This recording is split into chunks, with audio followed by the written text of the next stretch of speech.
संघं शरणं गच्छामि।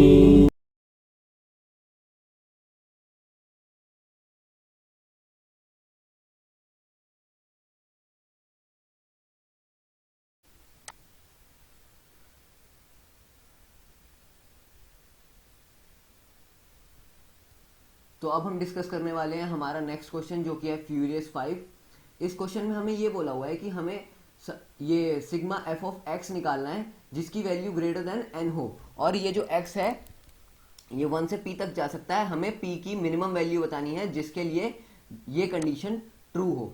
तो इसके लिए हम सबसे पहले जैम बोर्ड पे आते हैं, देखते हैं ये कंडीशन है क्या। हमें ये जो एफ एक्स है ना,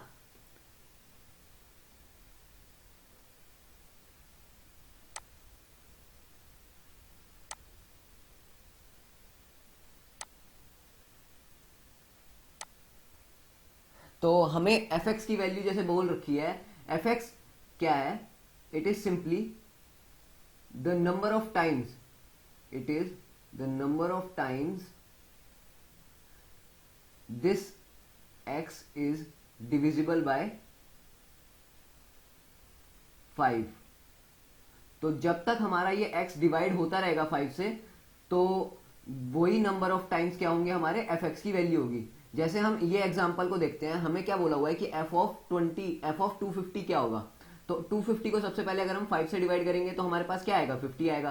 फिर हम 50 को दोबारा 5 से डिवाइड करेंगे तो 10 आएगा, 10 को 5 से डिवाइड करेंगे तो 2 आएगा। लेकिन अब जो ये 2 आएगा ना, ये 5 से डिविजिबल नहीं है, क्योंकि अगर हम इसे डिवाइड करेंगे तो आंसर 0 दे देगा। तो हमारे पास कितनी बार डिविजिबल हुआ ये 250 नंबर, एक बारी जब ये 50 आंसर दिया इसने, और एक बारी जब इसने 10 आंसर दिया, तो ये 2 ही बारी आंसर आएगा। तो इसका आंसर हमारे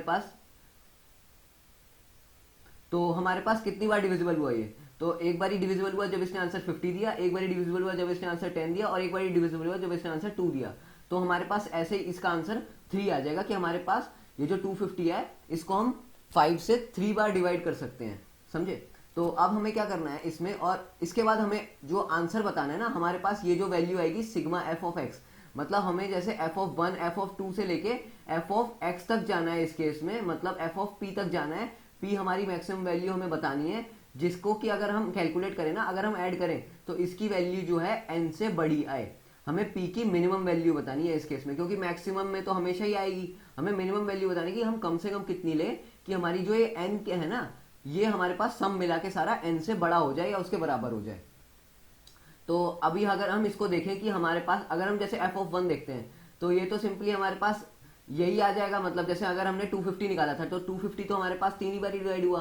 तो अगर हम ऐसे निकालेंगे 1 को, तो 1 को तो डिवाइड करने का कोई फायदा नहीं है, क्योंकि ये तो सारा आंसर 0 दे देगा। तो ऐसे ही 1 से लेके 9 तक तो हमारे सारे आंसर 0 आएंगे, 1 से लेके 4 तक, सॉरी। तो अब हमारे पास अगर हम 5 को देखेंगे, तो एफ ऑफ 5 क्या होगा हमारे पास, एफ ऑफ 5 हमारे पास 1 होगा, क्योंकि ये तो एक ही बार डिवाइड है। ऐसे ही हम क्या करेंगे, हमारे पास जितने भी 5 के डिविजिबल होंगे ना, हम केवल उन्हीं को चेक करेंगे।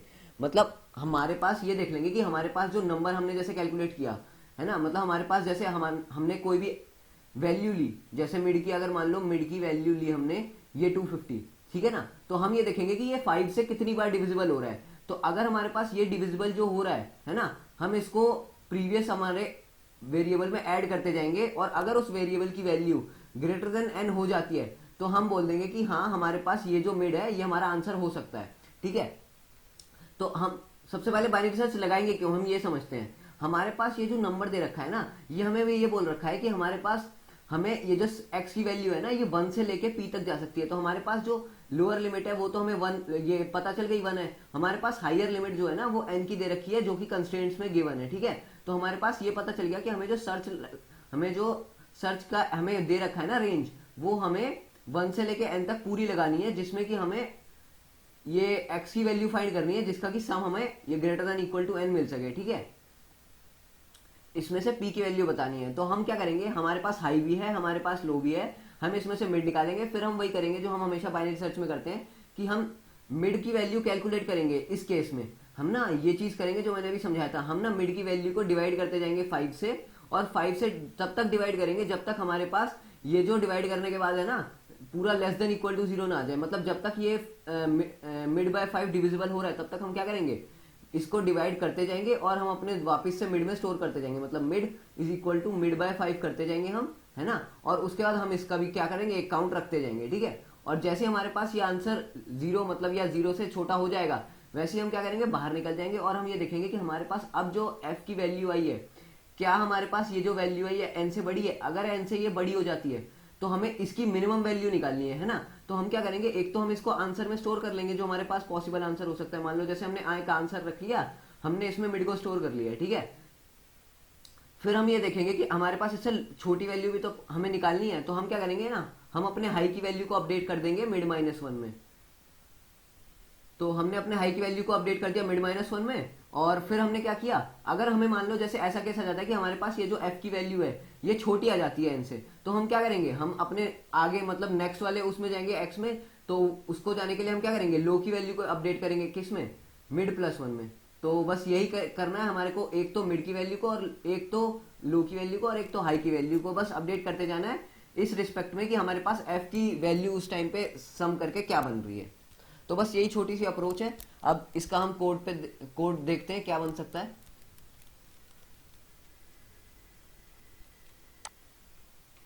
तो अब हम अपने कोड पे आ जाते हैं।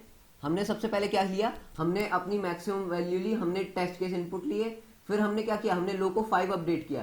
क्यों, क्योंकि मैंने अभी बताया था हमारे पास अगर हम 5 से छोटी वैल्यू लेते हैं तो उसका तो वैसे भी कोई फायदा नहीं, क्योंकि वो तो 0 ही बनने वाला है ना। तो हमने क्या किया, हमने लो की वैल्यू को लिया और हमने हाई की वैल्यू को लिया। और हमारे पास हमने क्या किया, सिंपली हमने तब तक कैलकुलेट किया, हमने तब तक ब्रेसेस लगाया जब तक हमारी लो की वैल्यू जो है <= हाई है। फिर हमने मिड कैलकुलेट किया। फिर हमने क्या किया, हम एक फ्यूरियस फंक्शन में गए मिड की वैल्यू को लेके ये चेक कराने कि हमारे पास जो ये अब आंसर बन रहा है ये हमारे पास कितने हमारे को वो दे रहा है काउंट, ठीक है। फिर हमने यही किया, हमने जैसे इसमें फ्यूरियस वाले में हमने तब तक n को कैलकुलेट किया जब तक हमारे पास, जैसे हमने r की वैल्यू है ना, r ये वही हमारा सम है, मतलब जो हमें sigma f of n x निकालना था ना, वही हमारा ये है r। हम क्या कर रहे हैं, हम सिंपली n को डिवाइड करते जा रहे हैं 5 से और वो जो वैल्यू बन रही है ना उसको हम ऐड करते जा रहे हैं r में। और ये तब तक कर रहे हैं जब तक हमारे पास ये जो n है ना ये <0 है, ठीक है। समझ रहे हो बात। तो हमने क्या किया, हमने सबसे पहले n को 5 से डिवाइड किया, फिर उसकी वैल्यू को ऐड कर दिया अपने प्रीवियस r में, और उसके बाद हमने n की वैल्यू को भी छोटा किया, ठीक है। और लास्ट में जब ये हमारे पास नेगेटिव बन जाएगा या 0 बन जाएगा ना n, तब हमने क्या किया, इसको r को रिटर्न कर दिया कि हमारे पास समझो बन रहा है ना सिग्मा, वो ये बन रहा है। अब हम चेक करेंगे कि हमारे पास ये जो वैल्यू आ रही है r की, क्या ये इससे बड़ी है n से। तो अगर ये n से बड़ी है तो हम क्या करेंगे, अपने हाई को छोटा कर देंगे और हम अपने रिजल्ट में इसको स्टोर कर लेंगे मिड को, क्योंकि एक पॉसिबल आंसर हो सकता है। हमें यही तो चाहिए ताकि हमारे पास जो वैल्यू है वो n से बड़ी हो जाए, है ना। और अगर छोटा उससे बन जाता है वो वैल्यू, मतलब n से अगर छोटी आती है तो हम अपने जो रेंज है ना उसको बढ़ा देंगे कि हमने लो को जो है ना मिड +1 कर दिया, और ये हमारा आंसर हो नहीं सकता क्योंकि हमें वैल्यू जो है n से बड़ी चाहिए थी, ठीक है। तो बस अब हम सिंपली इसको निकलने के बाद हम अपने रिजल्ट को आउटपुट कर देंगे। So this is our explanation.